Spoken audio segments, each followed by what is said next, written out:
नमस्कार। आइए सीधे शुरू करते हैं आज का एनालिसिस, जहां हम क्यू लाइन बायोटेक के आने वाले एसएमई आईपीओ का एक डीप डायग्नोस्टिक चेक करेंगे। इन विट्रो डायग्नोस्टिक्स का मार्केट हमारे देश में काफी तेजी से बढ़ रहा है, ये हम सब जानते हैं। लेकिन क्या ये कंपनी सच में एक सेहतमंद लॉन्ग टर्म इन्वेस्टमेंट है? चलिए बारीकी से समझते हैं। आज हम क्यू लाइन बायोटेक का कंप्लीट एनालिसिस करेंगे। Business model, financial performance, strengths and risks और लॉन्ग टर्म इन्वेस्टमेंट पोटेंशियल। तो सबसे पहले बात करते हैं बिजनेस मॉडल और आईपीओ डिटेल्स की।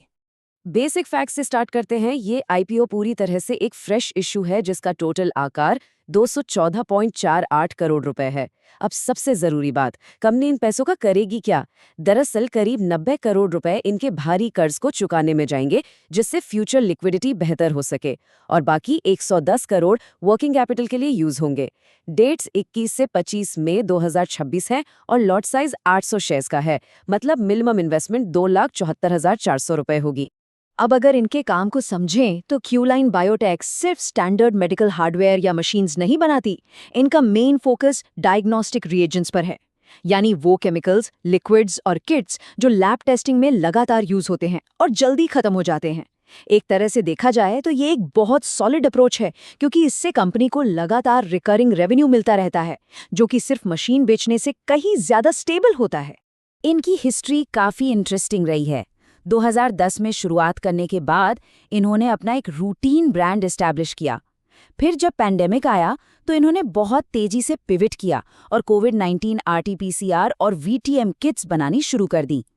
इस डिमांड ने इनके रेवेन्यू को एक मैसिव जंप दिया, और अब महामारी खत्म होने के बाद हम इन्हें स्मूथली वापस अपने रूटीन टेस्टिंग की आमदनी में स्थिरता लाते हुए देख रहे हैं। आइए आगे बढ़ते हैं और इनकी फाइनेंशियल परफॉर्मेंस और मार्केट ट्रेंड्स पर नजर डालते हैं। टॉप लाइन रेवेन्यू ग्रोथ लगातार बढ़ी है, जो कि अच्छी बात है, लेकिन यहाँ एक बहुत बड़ा कॉन्सेंट्रेशन रिस्क छिपा है। इनकी टोटल आमदनी का करीब 82% हिस्सा सिर्फ इनके टॉप 10 क्लाइंट से ही आता है। इसका मतलब है अगर एक या दो बड़े क्लाइंट्स भी इनका साथ छोड़ दें तो रेवेन्यू पर भारी इम्पैक्ट पड़ेगा। ऊपर से मार्जिन्स पर इंटेंस कंपटीशन का दबाव है, और इतनी अच्छी ग्रोथ होने के बावजूद डेट यानी कर्ज पर इनकी निर्भरता अभी भी बहुत ज्यादा है। एक और आंकड़ा जो थोड़ा चौंकाता है वो है इनका R&D डिपार्टमेंट। एक बायोटेक और डायग्नोस्टिक कंपनी के लिए रिसर्च सबसे मुख्य होती है, लेकिन इनके टोटल 362 एम्प्लॉयज में से रिसर्च और डेवलपमेंट फैसिलिटीज में सिर्फ 19 लोग काम करते हैं। इंडस्ट्री स्टैंडर्ड प्रैक्टिसेस के हिसाब से एक रिसर्च ड्रिवन फर्म के लिए मात्र 5% R&D स्टाफ काफी कम लगता है।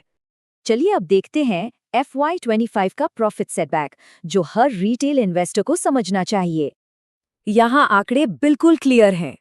FY23 और FY24 में ग्रोथ एकदम स्टेडी थी, लेकिन FY25 में एक अजीब ट्रेंड दिखा। रेवेन्यू 206 करोड़ से जंप करके सीधा 322 करोड़ तक पहुंच गया, लेकिन प्रॉफिट बढ़ने की बजाय घटकर सिर्फ 28.13 करोड़ रह गया। सेल्स बढ़ रही है पर मुनाफा गिर रहा है। ये अपने आप में एक बहुत बड़ा रेड फ्लैग है। तो आखिर प्रॉफिट गया कहाँ? जब डॉक्यूमेंट्स की गहराई में जाते हैं तो पता चलता है कि हाल ही में कुछ अकाउंटिंग एडजस्टमेंट्स हुए हैं। प्रायर पीरियड एक्सपेंसेस को रीस्टेट करने की वजह से करीब 16.96 करोड़ रुपए का एक एक्सेप्शनल लॉस बुक किया गया। इसी एक अकेले एडजस्टमेंट ने इनकी FY25 की प्रॉफिटेबिलिटी को बुरी तरह खा लिया। अब आते हैं इस एनालिसिस के सबसे क्रूशियल हिस्से पर, गवर्नेंस रिस्क्स और रेड फ्लैग्स। ये नंबर ध्यान से सुनिए, 61.64 करोड़ रुपए। ये कंपनी की कंटिंजेंट लाइबिलिटीज हैं, यानी ये वो ऑफ बैलेंस शीट रिस्क हैं जो अचानक से अनअकाउंटेड खर्चे के रूप में सामने आ सकता है। एक लॉन्ग टर्म इन्वेस्टर के लिए ऐसी लाइबिलिटीज कैश फ्लो और स्टॉक की सस्टेनेबिलिटी को आगे चलकर बुरी तरह से हिला सकती हैं। और ये हमें एक ऐसे सवाल पर लाता है जो डायरेक्टली गवर्नेंस से जुड़ा है। एक एसएमई आईपीओ लाने से ठीक पहले कोई भी बड़ी और मानी हुई रेटिंग एजेंसी किसी कंपनी को डाउनग्रेड क्यों करेगी? दरअसल अप्रैल में क्रिसिल ने इनकी क्रेडिट रेटिंग को डाउनग्रेड करके इश्यूअर नॉट कोऑपरेटिंग कैटेगरी में डाल दिया था। वजह, जरूरी फाइनेंशियल इन्फॉर्मेशन न देना और मैनेजमेंट का ट्रांसपेरेंट न होना। एक फाइनेंशियल एडवाइजर पर्सपेक्टिव से अगर देखें तो जब बेसिक ट्रांसपेरेंसी ही मिसिंग हो तो ये उन निवेशकों के लिए एक बहुत स्ट्रिक्ट वार्निंग साइन बन जाता है जो स्थिर निवेश चाहते हैं। वैल्यूएशन और मार्केट पीयर्स की बात करते हैं, ताकि समझ आए कि जो प्राइस मांगा जा रहा है क्या वो जस्टिफाइड है। आईपीओ आने से पहले 96.77% हिस्सेदारी सीधे प्रोमोटर्स के कंट्रोल में है। इतना मैसिव कंट्रोल होने का मतलब है कि इंडिपेंडेंट डिसीजन मेकिंग और माइनॉरिटी शेयर होल्डर्स के हितों को लेकर अलाइनमेंट का एक बड़ा इशू क्रिएट हो सकता है। और वैल्यूएशन कंपेयर करने में एक सबसे बड़ी प्रॉब्लम यह है कि एसएमई सेक्टर में इनके जैसी और कोई डायरेक्ट लिस्टेड पेयर कंपनी है ही नहीं। FY25 की आमदनी पर इनका पीई रेशियो करीब 28 गुना निकलता है। क्योंकि मार्केट में कोई इंडस्ट्री बेंचमार्क अवेलेबल नहीं है, इसलिए निवेशकों के लिए ये इवैल्यूएट करना बेहद मुश्किल हो जाता है कि वो जो प्रीमियम चुका रहे हैं वो सही है या नहीं। तो सब कुछ देखने के बाद फाइनल वर्डिक्ट और आउटलुक क्या बनता है? लॉन्ग टर्म के लिए अच्छी है या नहीं? फाइनल वर्डिक्ट यही है कि कंपनी का डायग्नोस्टिक सेक्टर में फुटहोल्ड डेफिनेटली स्ट्रांग है और सेक्टर खुद ग्रो कर रहा है।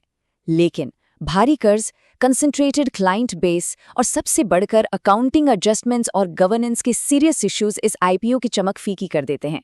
मीडियम से लॉन्ग टर्म के लिए ये आईपीओ सिर्फ और सिर्फ उन इन्वेस्टर्स के लिए सूटेबल है जो हाई रिस्क लेने की क्षमता रखते हैं।